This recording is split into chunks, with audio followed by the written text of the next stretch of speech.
Çfarë po përpiqet Edi Rama në këtë rast të shpëtoj veten, të shpëtoj pra lëkurën e tij, apo po kërkon një konsensus të ri me Sorosin, apo nga ana tjetër I ka punë të mirë me to?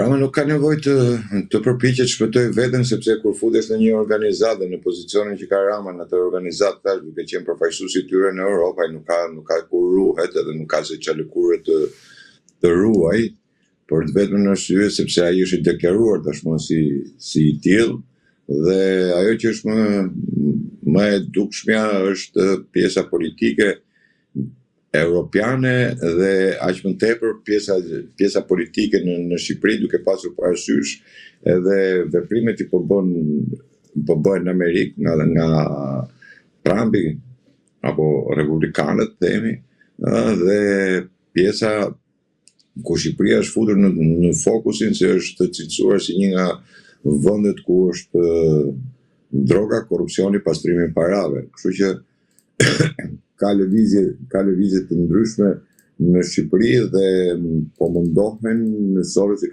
ka nxjerrë të gjithë bateritë e tij, të gjithë levat e tij I ka hedhur në treg tashmë në Shqipëri. Vetëm që mos të lejoj që të ndodhi ajo çfarë po ndodh në Gjermani, supozojmë që AfD-ja ka marrë një hovë të madh, në Francë ku Le Peni patjetër ka një arritje të dukshme. Në Shqipëri është hedhur gjithë Sorosin sulm, vetëm që mos të lejojnë që të ketë një të djathtë konservatore në Shqipëri. Pra, mungesën e të djathtës konservatore, këtu nuk flitet për të mbajtur pushtetin Sorosi me këta çfarë janë. Tu flitet Sorosi I ka hedhur të gjithë bateritë e tij, qoftë edhe shoqata, qoftë shoqërinë civile, qoftë partitë politike, I ka futur në konkurrencë njëri me tjetrin, vetëm që mos të ketë të djathtë, mos të ketë mundësi hapësirë, ngushticë, rrugë, kudo që të jetë për të lindur një djathtë konservatore në Shqipëri. Po si është e mundur në këtë rast që Edi Rama I ka punët vaj me presidentin Amerikan Donald Trump, I ka punët vaj me Sorosin, I ka punët vaj me Erdoganin, I ka punët vaj me ç'duket me shumë lider të tjerë. Të paktën nga ajo sa shohim në publik. Atëherë, unë nuk di, përveç se me Netanyahu Rama nuk I ka probleme të mirë me asnjë nga këto që ju përmendët. Qoftë me Trumpin sa pasi u zbulua, protesta e Tiranës zbuloi qëllimin e Ramës kur ju ka vetufruar familjes Trump për t'i dhënë Zvornecin apo Sazanin apo çdo gjë në Shqipëri vetëm për politikën e tij. Dhe kjo protestë zbuloi sepse të gjithë mediat botërore e deklaruan me zë dhe me figurë që protesta në Tiranë është kundër familjes Trump. Përsa I përket Erdoganit, ju e pat shumë mirë edhe në samitin e zhvilluar në Turqi që nuk kishte një komunikim miqësor siç pretendohet, apo nuk kishte absolutisht asnjë lloj takimi me Erdoganin, qoftë edhe privatisht, qoftë edhe si kryeministër. Ishte një takim tepër I thjeshtë, një takim që nuk pati absolutisht asgjë dhe do të shohim që Rama është I bllokuar nga Erdogani, megjithëse Rama bëri edhe një lëvizje duke mbyllur atë universitetin që ishte këtu I kundërshtarit e Erdoganit, përsëri nuk mori ndonjë përkraje nga Erdogani. Ashtu siç nuk ka marrë më përkraje edhe nga Shtetet e Bashkuara të Amerikës. Mos harrojmë se kemi dje, jo më larg se dje, apo pardje ishte deklarate e Rubios, ishin deklarate të cilat nëse do lexohesh nga politika, ishin deklarate tepër politike dhe tepër diplomatike, ku për vendet, sidomos për vendet si Shqipëria, goditeshin drejt për drejt. Qoftë Shqipëria, qoftë Kosova, janë vendet të cilat goditeshin nga lloj deklarate, se janë vende të cilat biles Shqipëria është primare, se është vendi I cili nuk siguron jetën e njeriu, nuk ka asnjë lloj përndimi dhe të gjithë jetën e tij e ka mbi bazën e eksporteve dhe nuk ka import fare. Kështu që nuk ka siguri, nuk ka mbrojtje, nuk ka asgjë. Po ajo që theksote Rubio në fjalën e tij hapte me çështjen e sigurisë jetës, pra me minimumin etik themi që përdoret në gjuhën shqipe. Që Shqipëria nuk e ka, është I vetmi vend atë që kam thënë me kohë, me vite, që Shqipëria është i vetmi vend në Europë, apo mos dalim më përtej Europës, që nuk ka të siguruar jetën e njerëzve ashtu siç ndodh në Kushtetutën shqiptare ku thotë shteti siguron jetën e njerëzve. Pra nuk jemi vetëm vend që nuk kemi minimum jetik, që sot aktualisht nëse do të vendosësh më minimali ishte me 50.000 lekë të reja. Do të ishte minimum jetik. Mirë po, këta nuk duan të vendosin për shumë arsye, është në politikën e të majtë që mos e vendosin për arsye sepse minimumi jetik është baza dhe motori i zhvillimeve ekonomike dhe zhvillimit të institucioneve shtetërore. Është si puna e një makine, nëse do marrim një makinë të bukur, të re, me të gjitha parametrat, por nuk kemi çelësi për ta ndezur. Kjo është edhe minimumi jetik për sa i përket ekonomisë shqiptare. Zoti Markoçi, në këtë rast, sa i përket raporteve të Edi Ramës me administratën e Donald Trump dhe në veçanti me dhëndrin e Trumpit Jared Kushner, gazeta Wall Street Journal, pra një nga mediat më prestigjioze dhe më serioze në botë, kishte bërë një shkrim ku e cilësonte lidhjen e Jared Kushnerit me një gangster shqiptar në rastin e tokave në Zvërnec. Pra se si Edi Rama i kishte përfshirë dhëndrin e Trumpit në lidhje me trafikantët. Në këtë rast, a kemi të bëjmë me një lëvizje konkrete të Trumpit përmes këtij shkrimi, apo është thjesht një qëndrim i caktuar që vjen tashmë pas protestave? Jo, është qëndrimi i Trumpit, sepse ju e patë edhe në samitin e Turqisë që Trumpi nuk i hodhi as syt të Ramës, jo më ta salutonte apo ta takonte, patjetër as syt thash nuk i hodhi.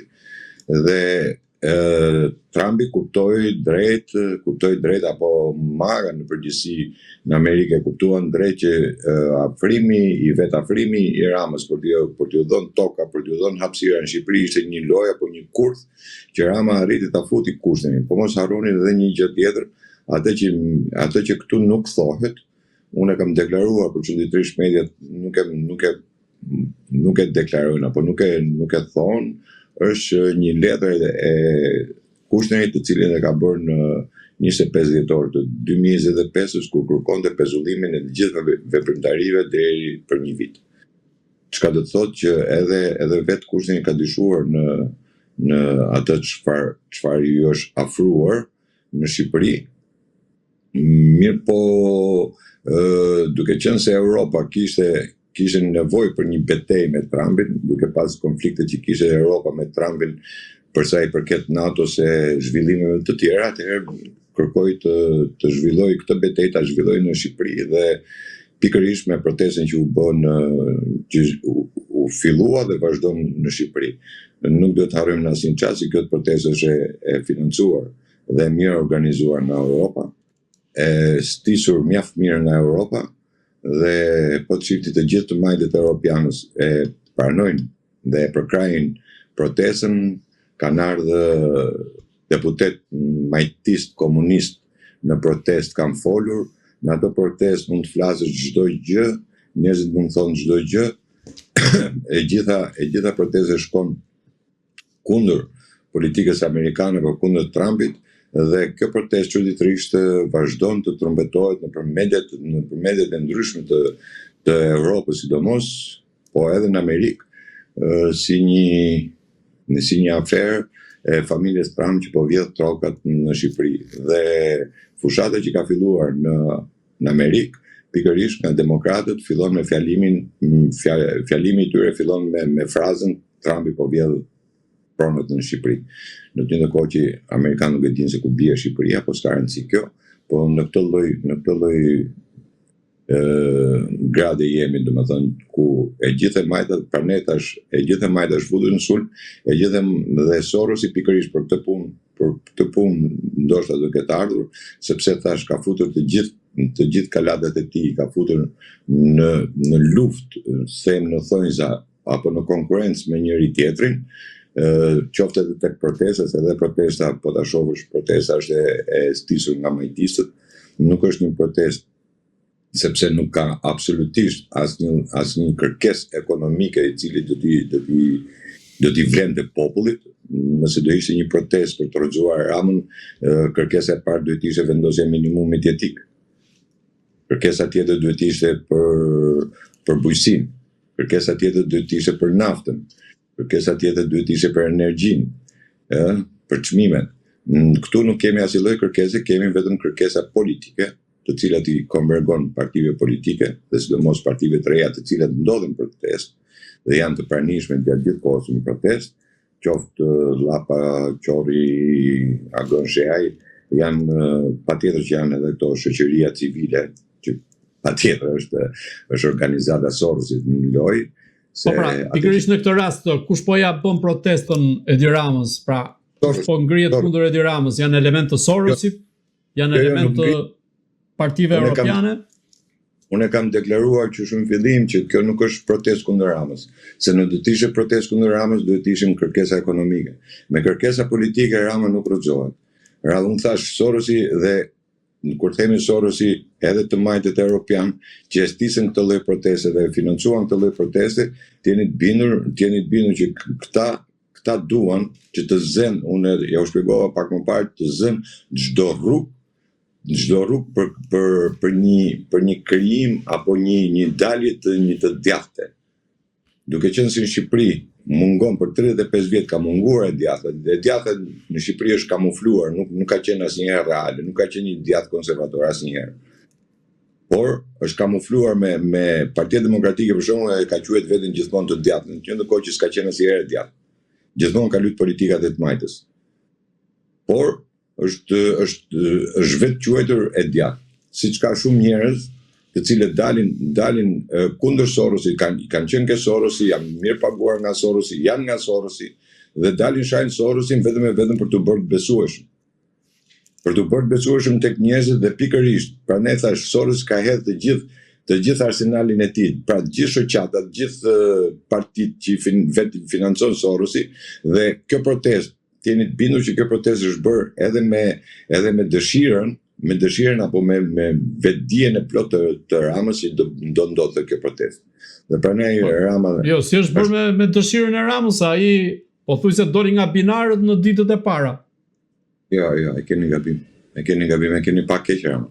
Dgjoj, në politikë është duhet të lexosh se si në politikë duhet lexosh më tepër. Do të shohësh veprimet që bën Rama. Rama nuk është i trembur, Rama nuk është i trembur nga Sorosi. As nga protesta, Rama është i trembur nga themi nga ajo që i doi boja kashi Trumpit apo republikanëve apo mangës. Po Trumpi s'po thot asgjë. E tha Trumpi, ka thënë Trumpi gjithmonë. E keni gabim. Po nëse doni dhe thoni që Trumpi duhet dali me një gjë, kur një kryeminist i një vendi ndodhet në të njëjtën tavolinë dhe në këtë tavolinë ky kryeminist një vit më pas duhet ta presi Trumpin në vendin e tij sepse Shqipëria është u caktuar si vend organizator, unë nuk besoj se Trumpi është kaq i paditur sa mos takonte atë kryeministër për një takim që të bëhet një vit më pas në vendin e tij. Apo jo. Injorimi që i bëri Trumpi apo injorimi që ka bërë e gjithë pjesa atje, se po të shifnin fotografinë familjare, Rama është i vetëm, është atje lart i vetëm pa njëri fare. Dakor, po vitin e ardhshëm pritet që të mbaj samitin e NATO-s në Tiranë dhe do ta pres aty Trumpin.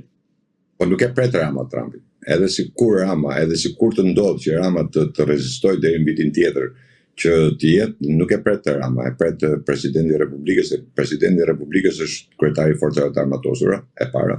Po nuk e pyet Marian Beganej se i merr gjithë situatën vetën në kontroll. E dyta, nëse Rama ka vajtur si përfaqësues i Shqipërisë me një autorizim, pa u cilësoj, me një autorizim të presidentit të Republikës, ashtu siç vajti me autorizim të kuvendit në bordin e paqes, me ardhin e Trumpit në Shqipëri, nëse Trumpi vjen në Shqipëri, Bajram Bega është i detyruar qoftë edhe në shtrat të qohet dhe të presi presidentin Trump. Dhe Edi Rama nuk mundet të marri asnjë lloj autorizimi nga Bajram Bega për të prit Trumpin. Kjo është taksative.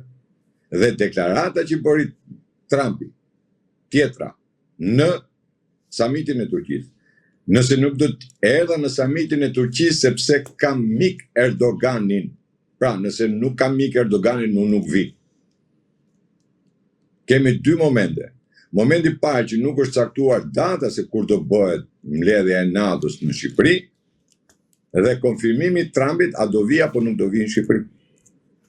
Janë dy gjëra komplet të cilat hedhin tok çdo lloj aludimi që mund bëhet që Rama nesër mund të dalë dhe të presi presidentin Trump, por në mënyrë absolute, të jeni të bindur, në mënyrë absolute Rama nuk do ta presi Trumpin.